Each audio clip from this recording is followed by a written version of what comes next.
What is going on, guys? It's Skyling Shock, and I just completed my first playthrough of the game, Tears of the Kingdom. Still missing some of the bonus side quest stuff, but the overall story is in the books for me. One thing I wish I had though was a guide for different ways to piece a story together, especially for my first playthrough. I did a lot of stuff out of the so-called intended order. While that is the nature of the game, I think it's still important for those who really care about the story like how I did. So, I decided to make a video on the possible paths and types of order that you can do when piecing together the story.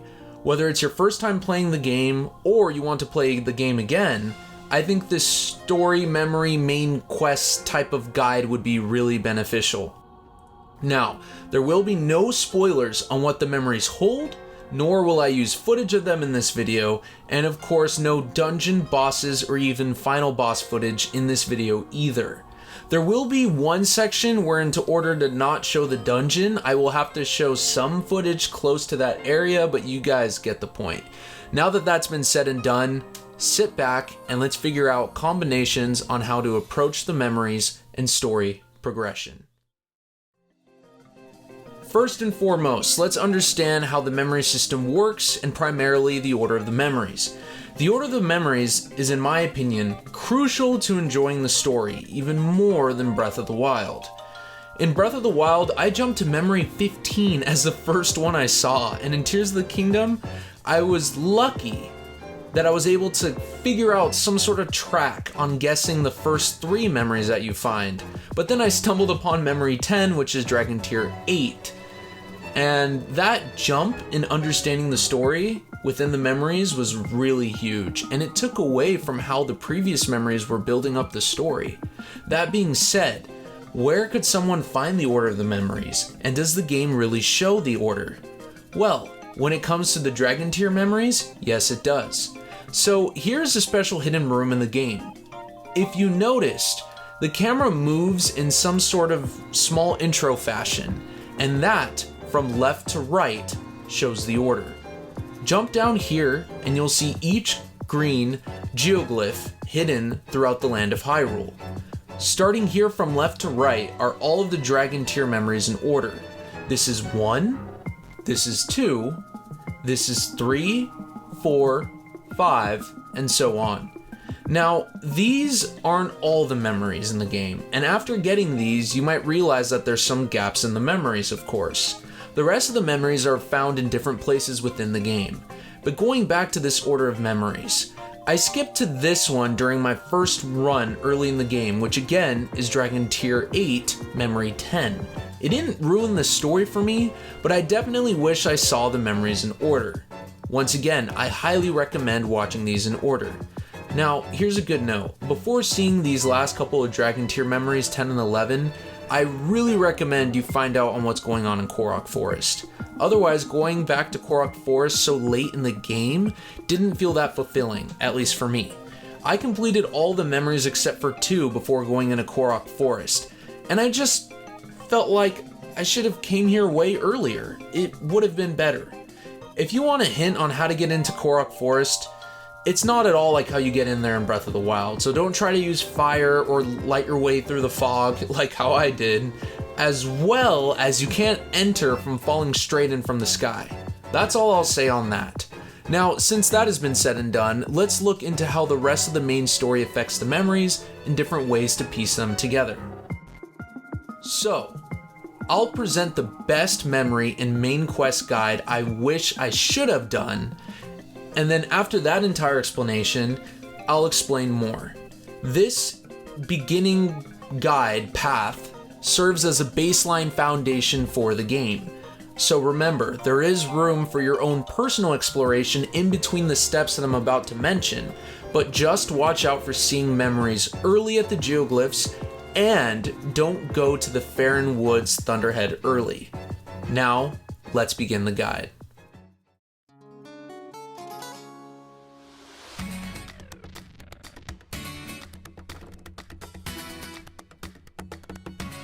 The best memory and main quest guide for the story in my opinion.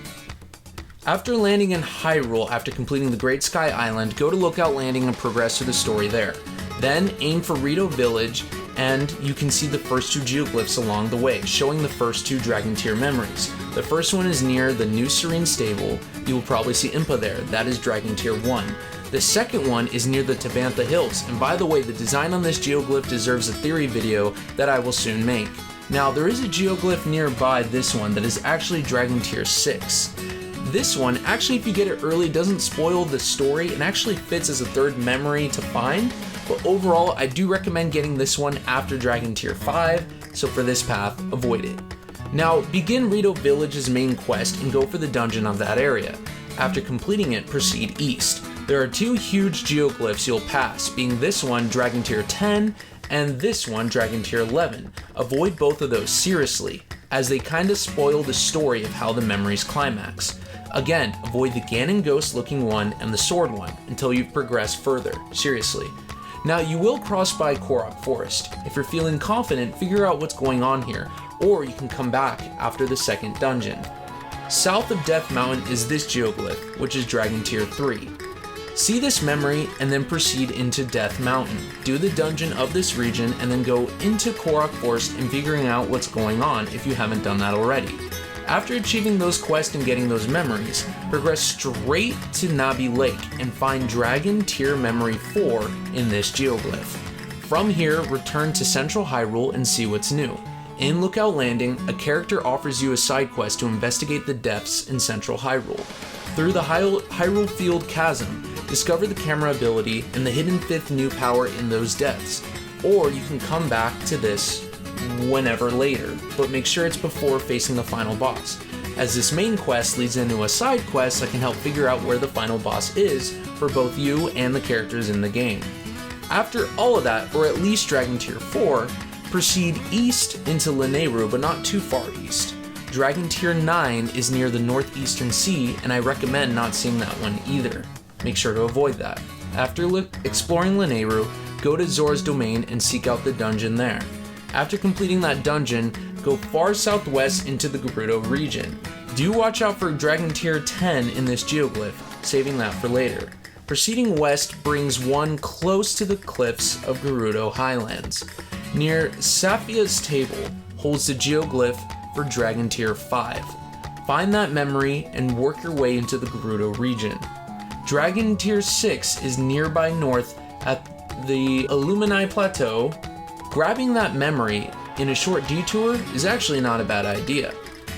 So if you've gotten it already, not too big of a deal, since that memory can stand on its own between Dragon Tier 2 and 7. Exploring more Gerudo Desert is necessary, as it will bring you to the next dungeon, held within that region. If you already received the 5th new Zonai power, there is something quest related in the depths of the Gerudo region. Going there is not a bad idea, though no rush. After completing the Gerudo dungeon, proceed straight far east all the way to the coast of Lurelin Village. The Thunderhead above Faron Woods, by the way, which you'll probably pass, shouldn't be explored until after at least Dragon Tier 8 and something at Hyrule Castle after beating the 4 main dungeons. If you really can't wait to go into the Faron Woods Thunderhead, then go at least after Dragon Tier 8. But even then, I'm not recommending to go there until after a certain point of the game that's coming very soon. Now, save Lurelin Village from the enemies if you wish, and find the geoglyph on the coast, holding Dragon Tier 7. After seeing that memory, return to the Hebra region and find the geoglyph holding Dragon Tier 8, that's near the North Lomai Labyrinth. Proceed to the geoglyph for Dragon Tier 9 near Talus Plateau, and then the geoglyph for 10 near Lake Hylia. And then finally, Dragon Tier 11 in between the Typhlo Ruins and Death Mountain. Remember, these last memories do spoil the memory story climax, so be sure to get them at this point. Dragon Tier 12 will be revealed, but there's something you should do first before getting it. Now, return to Lookout Landing and go into Hyrule Castle. See what's going on in the castle, and return to Lookout Landing to discuss what happened. Go to Kakariko Village next. Ask around and begin a main quest that leads characters to Faron Woods. This then is the perfect time to figure out how to reach the Faron Woods Thunderhead in the sky and exploring it safely. In the Farron Woods Thunderhead, you will find an item that leads you on the next main quest. This quest will take you underground. This quest will then grow into major story development, and completion of it will reward you with more memories. After all of that main quest, now proceed to the Wrist Peninsula for Dragon Tier 12, the last Dragon Tier memory. After that memory, you should have 17, and it should be clear where a certain sacred weapon is. If it isn't that clear, see the Deku Tree, review the memories, talk to Pyrrha, whatever you can to find out. Anyway, claim that sacred weapon and it will take you to the final memory.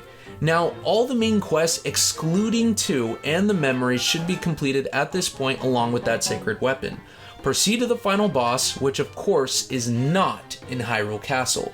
If it's not clear where the final boss is, complete the entirety of the side quests that started once you received the 5th Zonai power. And that does it. The guide is complete.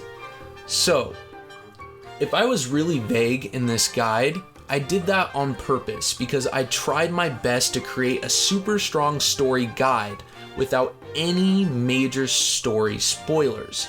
So if there are any inconsistencies with this guide, forgive me, but there shouldn't be any big mistakes overall. So, here's what I did in my first playthrough and what I regret doing when it came to understanding the story. I thought I had the memory system under control at first, but I didn't. I saw the first couple of Dragon Tier memories in order, but then jumped to the 8th one as it was close to the Rito dungeon and Hebra. I did this dungeon second after doing the Goron dungeon. While that was okay, seeing Dragon Tier 8 was really too big of a jump. Seeing Dragon Tier 7 after 8 still made for a cool effect, but Dragon Tiers 3 through 6 felt really out of place when I watched them later. Of course, this is the nature of the game, like I said, which I still don't prefer because a linear story is more powerful. Anyway, I also thought Hyrule Castle was the end of the game, so I made sure to do everything before going there. Except where the final boss actually was, or knowing where the final boss was. So, it was weird, seeing that I still couldn't move forward with discovering a story-related place in Kakariko Village. That area was still blocked off, even after I did all the main dungeons, most of the main quests, and I got all the Dragon Tier memories.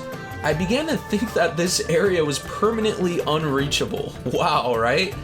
I also stumbled upon the Thunderhead above Farron Woods while I was waiting for a dragon to come by. I then used the Zonai light actually to help me get through the Thunderhead's cloudy fog, and stumbled across a certain artifact that opens up a main quest. I then completed that entire main quest and was still not able to enter that specific area in Kakariko Village. Like, what the heck? I then did the Korok Forest last after all of this, which made things more weird because figuring out what happens in Korok Forest gives you a memory that also feels out of place with everything I knew at that point. So after all of that, I finally went to Hyrule Castle, and after that, then figured out how to get past the blocked area in Kakariko Village, which led characters to Farron Woods. But I already did the main quest in the Thunderhead, so being in Farron Woods with those characters from Kakariko Village felt kind of weird. Anyway, whatever. Wow. This video is already pretty long, so here are some final tips as I wrap up. First, remember the order of the Dragon Tier memories from this room, left to right. Here's a quick rundown of it.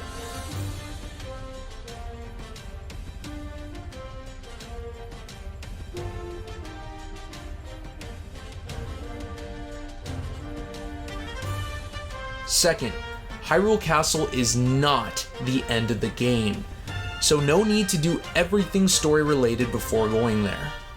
Third, save the Farron Woods Thunderhead in the sky for after Hyrule Castle, but do it before getting all the Dragon Tier memories, especially the last one. That one is really crucial. Fourth, be sure to have a large amount of stamina before seeing the last Dragon Tier memory, the 12th one. You're gonna need that stamina. And with all of that, my huge guide on piecing together the memories, story, and main quest comes to an end. Remember guys, I mainly do Zelda theories, so expect some on how Tears of the Kingdom affects the timeline, the lore of the games, and more. I already have a lot of cool ideas cooking for that stuff. I made this video again because I felt like everyone needs a non-spoiler filled guide on what to do with the story. So I hoped it helped you and you enjoyed it. And here's a shameless plug. I made another Tears of the Kingdom video on editing Memory 13 that contains an influence from a certain character's voice actor, as that voice actor voiced a character from another Nintendo game that displays similar character growth in both characters while having a similar voice for both characters. That's pretty vague, but I actually made a short explaining that as well, so link to these videos in the description and the video end cards. Thank you. Subscribe if you want more from me, and most importantly, have a great day. Blessings and peace out. Skylink Shock out.